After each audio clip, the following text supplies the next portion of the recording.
Hello guys, today we'll be starting with scleritis. If you want to complete sclera, you can look through the previous videos of episcleritis and anatomy of sclera to complete the whole of sclera. So let us start with the definition of scleritis. Scleritis refers to the inflammation of sclera proper. So we have seen that sclera has three layers: episclera, sclera, and lamina fusca. Out of that, if there is inflammation of sclera proper, it is known as scleritis. It is seen more commonly in elderly females, which are more common in females than in males. Etiology: the most common etiology is autoimmune disorders, out of which rheumatoid arthritis is the most common autoimmune disorder to cause scleritis. Other disorders include venous granulomatosis, polyarthritis nodosa, and systemic lupus erythematosus. Metabolic conditions such as thyrotoxicosis or gout can also lead to scleritis. Infections such as herpes zoster virus, streptococcal or staphylococcal infections, granulomatous conditions such as syphilis, leprosy, tuberculosis, or sarcoidosis, miscellaneous disorders such as Behçet's disease, von Koyanagi-Harada syndrome, and rosacea. It may also be idiopathic. Now, let us look at the pathology of scleritis. In scleritis, there's fibrinoid necrosis involving the destruction of collagen fibers and infiltration by polymorphonuclear cells, lymphocytes, plasma cells, and macrophages. In episcleritis, there was only infiltration, whereas in scleritis, there is involved necrosis and destruction of collagen along with the infiltration by all of these leukocytes.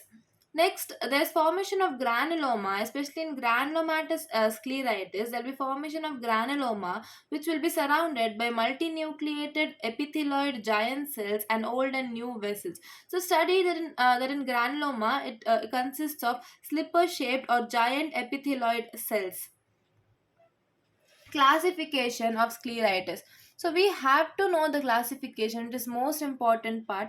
It is divided into immune mediated or non-infectious scleritis and infectious scleritis.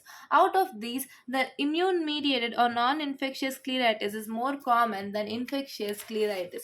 In non-infectious or immune mediated scleritis, we further have anterior scleritis and posterior scleritis, out of which anterior scleritis is most common, which is seen in 98% of the cases, whereas posterior scleritis is just seen in 2% of the cases. In anterior scleritis, we have non necrotizing scleritis and necrotizing scleritis. Non necrotizing scleritis may be diffuse or nodular non necrotizing scleritis, whereas necrotizing scleritis may be with or without inflammation. So, first, let us see the clinical features now of each of them.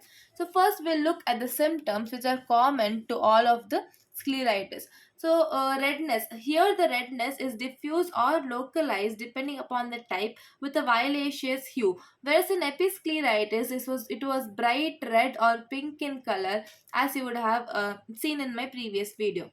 The pain is moderate to severe pain, which is deep and boring in character. Whereas in episcleritis, there's either the pain is absent or the pain is very mild. Photophobia and lacrimation is mild to moderate in case of scleritis, whereas in episcleritis, it may be absent or is only rarely seen. Also, diminution of vision may also be associated with scleritis. Signs. Let us look at the signs of each of the following scleritis.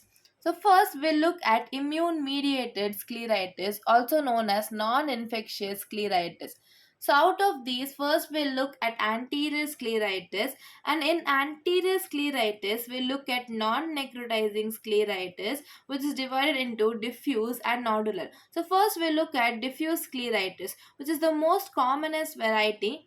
It refers to widespread inflammation which involves one or more quadrant of the anterior sclera. So it is anterior scleritis, therefore it involves anterior sclera, and since it is diffuse, therefore there will be widespread inflammation. It involves either one or more quadrant of the anterior sclera. The whole of the sclera will be raised or salmon pink to purple in color. Now we'll look at nodular scleritis. Here, one or two hard purplish elevated nodules will be seen, which are immovable, situated near the limbus. If it is arranged in a ring around the limbus, it is also known as annular scleritis. We have seen that in episcleritis, the nodules are flat, whereas in scleritis, the nodules are elevated. Here, the nodules are immovable, which is situated near the limbus, whereas in scleritis, the nodules are mobile and can be moved freely from the overlying conjunctiva and the underlying sclera. Now we'll look at necrotizing scleritis. It may be further categorized into with inflammation or without inflammation, out of which we'll first look at with inflammation. It is an acute severe form of scleritis in which there is intense localized inflammation with areas of infarction due to vasculitis. There is a necrosed area which will be thinned out, or the sclera will become very thinned out or transparent. So there is underlying uvea under the sclera which can be seen through this thinned out sclera, which will shine through this thinned out sclera without inflammation. It is also known as scleromalacia perforans.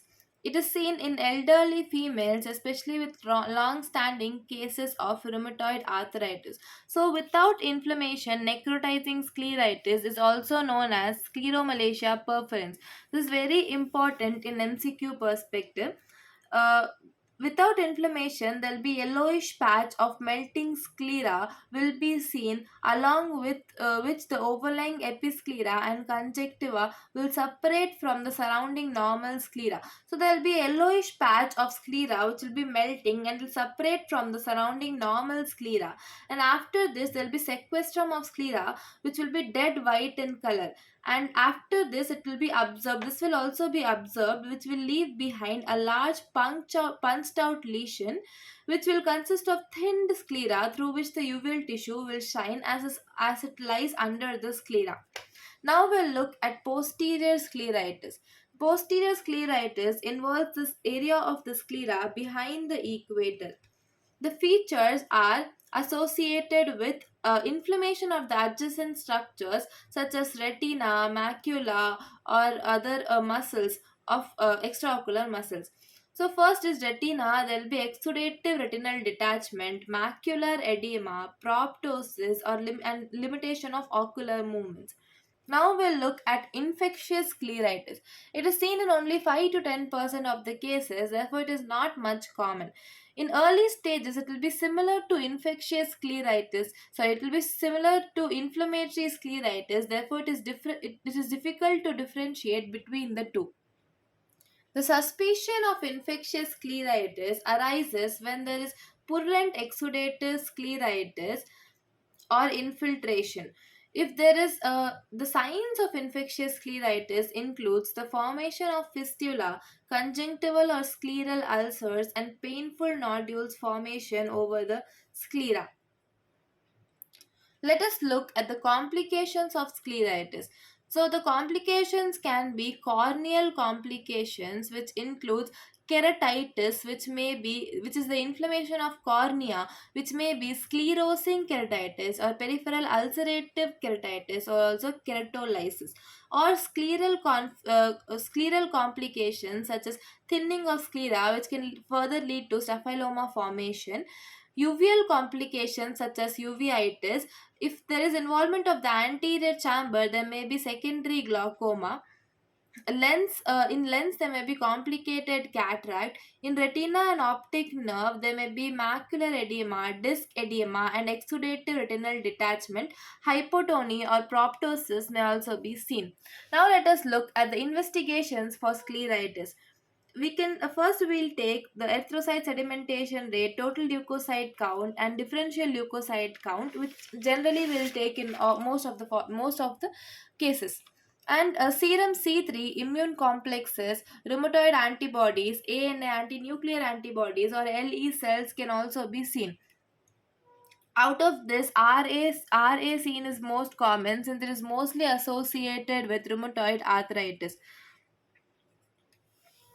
Serum uric acid can be checked for the presence of gout. As we have seen, it is one of the etiology of scleritis.